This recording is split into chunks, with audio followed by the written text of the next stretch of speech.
അപ്പു കടയിൽ നിന്ന് ബേക്കറിയുമായി വരുമ്പോഴാണ് ഒരു ഓട്ടോ ഗേറ്റിൻ്റെ അടുത്ത് നിർത്തിയത്. അപ്പു അകത്തേക്ക് കയറാതെ അവിടെ തന്നെ നിന്നു. ഒരു സെറ്റും കൊണ്ട് കൊടുത്ത് നെറ്റിയിൽ ചന്ദനം നീട്ടി വരച്ച് ഒരു മധ്യവസയ ബാഗും പിടിച്ച് ഓട്ടോയിൽ നിന്ന് ഇറങ്ങി. ഡ്രൈവർക്ക് പണം നൽകി ഗേറ്റ് തുറന്ന് മുറ്റത്തേക്ക് വന്നു. ആരാ? അപ്പു വിളിച്ചു ചോദിച്ചു. ഓ, നീ ആരാ? ഞാൻ അപ്പു. ഏത് അപ്പു? ഇവിടുത്തെ ബേക്കറിയിലെ. അപ്പു ഒന്ന് ചിന്തിച്ച് മറുപടി നൽകി. ഓ, എന്നാ മാറി നിൽക്ക് ചക്ക. ആ സ്ത്രീ അവനെ തട്ടിമാറ്റി അകത്തളത്തിലേക്ക് കയറി. ഈ സമയത്താണ് സുദേവൻ അവിടേക്ക് വന്നത്. ആ അപ്പച്ചി, ഓ നിനക്കൊക്കെ എന്നെ ഓർമ്മയുണ്ടോ? അവൻ പുച്ഛിച്ചുകൊണ്ട് പറഞ്ഞു. പിന്നെ എൻ്റെ അച്ഛൻ പെങ്ങൾ കാർത്യാനി അപ്പച്ചിയെ മറക്കാൻ പറ്റുമോ? ഓ, എന്നിട്ടാണല്ലോ എൻ്റെ സുഖവിവരം അറിയാൻ വീട്ടിലേക്ക് എന്നും വരുന്നത്, അവർ ചുണ്ടുകൂട്ടിക്കൊണ്ട് പറഞ്ഞു. അതൊക്കെ പോട്ടെ, അപ്പച്ചി വന്ന കാലിൽ നിൽക്കാതെ ഇരിക്കൂ. എടി സീത, ഇവിടെ ആരാ വന്നെന്ന് നോക്ക്. സുദേവൻ അടുക്കളയിലേക്ക് നോക്കി വിളിച്ചു പറഞ്ഞു. സുദേവൻ്റെ ശബ്ദം കേട്ട എല്ലാവരും അകത്തളത്തിലേക്ക് വന്നു. ആ അപ്പച്ചി. സീത സാരിയിൽ കൈ തുടച്ച് അവരുടെ അടുത്തേക്ക് വന്നു. എടി പെണ്ണെ, നിനക്കൊരു മാറ്റവും ഇല്ലല്ലോ. കെട്ടിക്കൊണ്ടു വന്ന അന്നത്തെ പോലെ തന്നെ ഉണ്ടല്ലോ.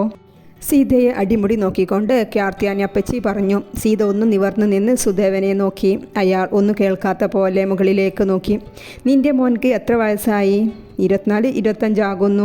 ഓ, അവൾ സോഫയിലേക്ക് ഇരുന്നു. അകത്തളത്തിലെത്തിയവരെയെല്ലാം കാർത്യാനി അപ്പച്ചി അടിമുടി നോക്കി. അല്ല, ഈ പെൺകൊച്ചേതാ? കാവ്യയെ നോക്കിയാണ് ചോദ്യം. കാവ്യ അവരെ ഒന്ന് നോക്കി മുഖം തിരിച്ചു കളഞ്ഞു. അപ്പച്ചി, എൻ്റെ മോൾ കാവ്യ. ഓ, നിൻ്റെയാണോ സന്തതി? വെറുതെയല്ല, മുതിർന്നവരെ കണ്ടാലുള്ള ബഹുമാനമൊന്നുമില്ല. അവർ പുച്ഛിച്ചുകൊണ്ട് രാധികക്കുള്ള മറുപടി നൽകി. അപ്പച്ചി വരൂ, യാത്ര ചെയ്ത ക്ഷീണം കാണും. സീത അവരെയും അടുത്ത് വന്നിരുന്നു. എനിക്കുള്ള റൂം എവിടെയാണ്? അതെ ചക്ക, എൻ്റെ ബാഗ് പുറത്തുണ്ട്, എടുത്ത് എൻ്റെ റൂമിലേക്ക് വെക്ക്. ജിത്തുവിനെ നോക്കി പറഞ്ഞുകൊണ്ട് സീതയുടെ പിറകെ പോയി.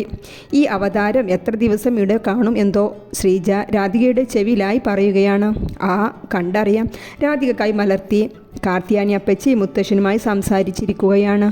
മുത്തശ്ശി, നച്ചു വിളിച്ചുകൊണ്ട് ചായയുമായി അവരുടെ അടുത്തേക്ക് വന്നു. ഇത് എൻ്റെ വിഷ്ണുവിൻ്റെ മോളല്ലേ? ആ കാർത്യാനി, നീ എന്ന് കണ്ടതാണ് എൻ്റെ കുഞ്ഞിനെ? മുത്തശ്ശൻ നച്ചുവിനെ തലോടിക്കൊണ്ട് ചോദിച്ചു. എന്നാ അപ്പോൾ കണ്ടേ? ഞാൻ ഇവിടെ വന്നിട്ട് 8-10 വർഷമായില്ലേ. എന്നാലും എനിക്ക് വേഗം മനസ്സിലായിട്ടോ.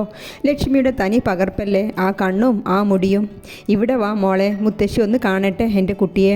നച്ചു അവരുടെ അടുത്തായി വന്നിരുന്നു. പെൺകുട്ടികളായാൽ ഇങ്ങനെ നടക്കണം. അമേരിക്കയിൽ നിന്ന് വന്നതാണെന്നും പറഞ്ഞ് ആ പെൺകൊച്ചിൻ്റെ വേഷം കണ്ടില്ലേ, പാൻറ്റും ഷർട്ടും ഇട്ട്. അവർ പുച്ഛിച്ചുകൊണ്ട് പറഞ്ഞു. മുത്തശ്ശി കഴിക്ക്. അവൾ പലഹാരം അവർക്ക് മുന്നിലേക്ക് നീക്കി വെച്ചുകൊണ്ട് പറഞ്ഞു. നല്ല മുടിയാണല്ലോ. അപ്പച്ചിക്ക് അവളെ നന്നായി പിടിച്ച മട്ടാണ്. അവളുടെ കൈയും മുഖവും തലോടിക്കൊണ്ട് ഇരിക്കുന്നുമുണ്ട്. മുത്തശ്ശനാണെങ്കിൽ ഇതെല്ലാം കണ്ണു നിറച്ച് കാണുന്നുണ്ട്. തൻ്റെ കൊച്ചുമകളെ ആര് പുകഴ്ത്തി പറഞ്ഞാലും അതിൻ്റെ മേലെ സന്തോഷം വേറൊന്നുമില്ല ആൾക്ക്. മുത്തശ്ശ, നച്ചുവിൻ്റെ പുതിയ ബുട്ടീക്കിൻ്റെ ഇൻറ്റീരിയർ വർക്കിനുള്ള ചെക്ക് ലീഫ് അപ്പുവിൻ്റെ കയ്യിൽ നിന്നും കീറിപ്പോയി. ശ്രീ കീറിയ ചെക്ക് ലീഫുമായി മുത്തശ്ശൻ്റെ അടുത്തേക്ക് വന്നതാണ്. അയ്യോ, 5 ലക്ഷം! ഇത്രയും പണം ഇതെന്തിനാ ഈ കൊച്ചിന്? അതെ, എൻ്റെ കൊച്ചുമോൾക്കുള്ളതാ ഇതെല്ലാം. ഓ, പെൺകുട്ടികൾ അന്യൻ്റെ സ്വത്താണ്. കാർത്യാനി അപ്പച്ചി പിറുപിറുത്തു. മുഖലക്ഷണം കണ്ടിട്ട് നല്ല ഭാഗ്യമുള്ള മോളാണ്, ദൈവം അനുഗ്രഹിക്കട്ടെ. അവർ അവളെ തലയിൽ കൈവച്ചുകൊണ്ട് പറഞ്ഞു. നച്ചു ഒന്നുകൂടെ അവരെ ചേർന്നിരുന്നു. എന്നാൽ ശ്രീയുടെ കണ്ണുകൾ അവളിൽ തന്നെ ആയിരുന്നു. മുത്തശ്ശൻ്റെ റൂമിൽ നിന്ന് ഇറങ്ങിയതും ശ്രീ അവളുടെ കൈപിടിച്ച് സ്റ്റെപ്പിൻ്റെ സൈഡിലേക്ക് മാറി നിന്നു. നച്ചൂട്ടി, ഒരു കൂരക്ക് കീഴിൽ ഇത്രയും കാലം നിന്നിട്ടും എന്തേ ഇത് നേരത്തെ അറിയാഞ്ഞേ? ശ്രീ വലിയ കാര്യത്തിൽ ചിന്തിച്ചുകൊണ്ട് പറയുകയാണ്. അതിനെ ശ്രീയേട്ടൻ്റെ കണ്ണ് തുറന്ന് എന്നെ നോക്കാഞ്ഞിട്ടാ, അവൾ മുഖം വീർപ്പിച്ചുകൊണ്ട് പറഞ്ഞു. ഏട്ടൻ്റെ കുഞ്ഞിനെ എത്ര നാളായി ഏട്ടനോട് തോന്നിയിട്ട്? ആ എനിക്കറിയില്ല. എനിക്ക് ഓർത്തെടുക്കാൻ കഴിഞ്ഞിരുന്ന കാലം അത്രയും എൻ്റെ മനസ്സിലെ ഹീറോ എൻ്റെ ഏട്ടനായിരുന്നു. നച്ചു അവനെ ചേർന്ന് നിന്നുകൊണ്ട് പറഞ്ഞു. ഏട്ടൻ്റെ നച്ചുട്ടിക്കൊന്ന് സൂചിപ്പിച്ചൂടായിരുന്നോ? ഞാൻ എന്ത് പൊട്ടനാണ് അല്ലേ നച്ചോ? എൻ്റെ നച്ചുട്ടി ദിവസം ധരിക്കുന്ന ഡ്രസ്സ് ഞാൻ ശ്രദ്ധിക്കാറുണ്ട്. ഇഷ്ടപ്പെട്ട ഭക്ഷണം എനിക്കറിയാം. ഞാനല്ലാതെ വേറൊരാൾ നിന്നെ കൂടുതൽ ശ്രദ്ധിക്കുന്നത് എനിക്ക് സഹിക്കില്ല.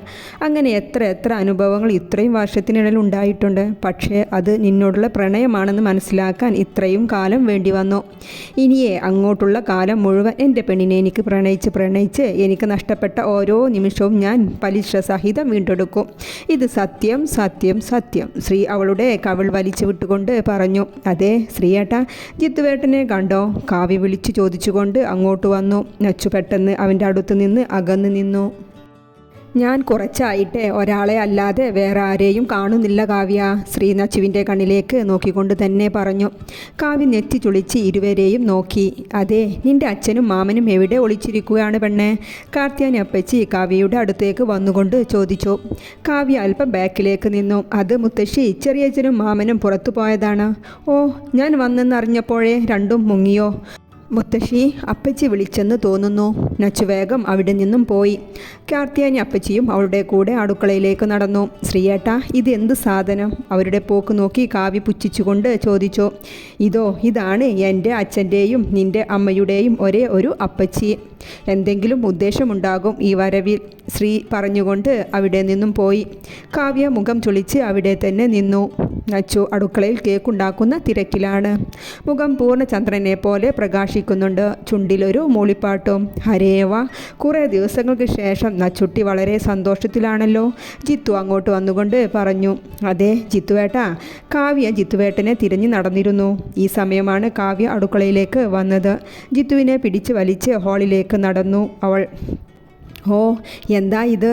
നിൻ്റെ അമ്മയുണ്ടല്ലോ ശ്രീജ, അവളും ഇതുപോലെ രാജീവിനെ വശത്താക്കി കൊണ്ടുപോയത്. കാവ്യ ജിത്തുവിനെ വലിച്ചു കൊണ്ടുവരുന്നത് കണ്ട കാർത്യാനി അപ്പച്ചിയുടെ കമൻ്ററിയാണ്. കാവ്യ പല്ലു കടിച്ചുകൊണ്ട് ജിത്തുവിനോട് പറഞ്ഞു.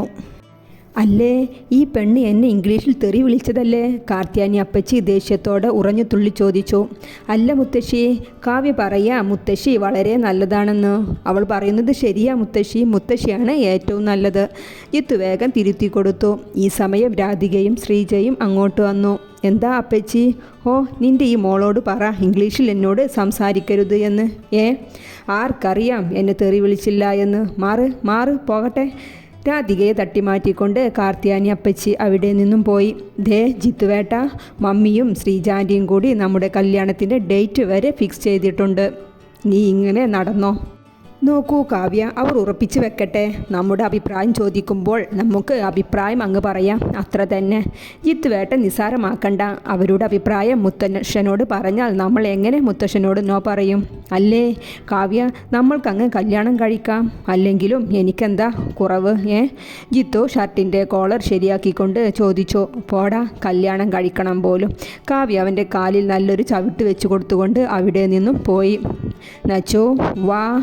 ദേ ശ്രീയേട്ട, കളിക്കല്ലേട്ടോ. അപ്പച്ചിയോട് എന്ത് പറഞ്ഞു പുറത്തിറങ്ങും? നീ ഫ്രണ്ടിൻ്റെ കല്യാണമുണ്ടെന്ന് പറയേ. ഒറ്റയ്ക്ക് പോകാൻ കഴിയില്ല പറയേ. അപ്പോൾ ഞാൻ കൊണ്ടുവിടാമെന്ന് പറയാം. എങ്ങനെയുണ്ട് ഐഡിയ? ഓ, ഐഡിയ ഒക്കെ കൊള്ളാം. എന്താ എന്നെയും കൊണ്ട് പുറത്തു പോകാൻ ഒരു ആഗ്രഹം? നച്ചു ഇടുപ്പിൽ കൈ കുത്തിക്കൊണ്ട് ചോദിച്ചു. എനിക്ക് എൻ്റെ പെണ്ണിൻ്റെ കൂടെ സ്വസ്ഥമായി കുറച്ച് സമയം ഇരിക്കണം. ശ്രീ അവളെ ചേർത്ത് പിടിച്ചുകൊണ്ട് പറഞ്ഞു. അയ്യോ വിട്ടെ, ആരെങ്കിലും കാണും. നച്ചു ചുറ്റും നോക്കിക്കൊണ്ട് പറഞ്ഞു. പെണ്ണിന് പേടിയൊക്കെ തോന്നി തുടങ്ങിയോ? നമ്മൾ എത്ര ഫ്രീ ആയി ഇടപഴകിയിരുന്നു, ഇപ്പോൾ എന്താ ഇത്ര പേടി? അത് ശ്രീയേട്ട, എനിക്ക് ഇപ്പോൾ ശ്രീയേട്ടൻ്റെ നോട്ടം കാണുമ്പോൾ നാണം വരുവാ. അവൾ മുഖം ചെരിച്ചുകൊണ്ട് പറഞ്ഞു. ശ്രീ അവൻ്റെ ചുണ്ടുകൾ അവളുടെ കവിളിൽ അമർത്തി. നച്ചു ഞെട്ടലോടെ അവനെ നോക്കി കവിളിൽ കൈവച്ചു. അതെ, ഇതൊരു തുടക്കം മാത്രം. ഇനി എന്തെല്ലാം എൻ്റെ കുഞ്ഞ് ഈ ശ്രീയേട്ടനിൽ നിന്ന് കാണാൻ കിടക്കുന്നു. ശ്രീ പറഞ്ഞുകൊണ്ട് അവിടെ നിന്നും പോയി. നച്ചു നിറപുഞ്ചിരിയോടെ അവൻ്റെ പോക്ക് നോക്കി നിന്നു.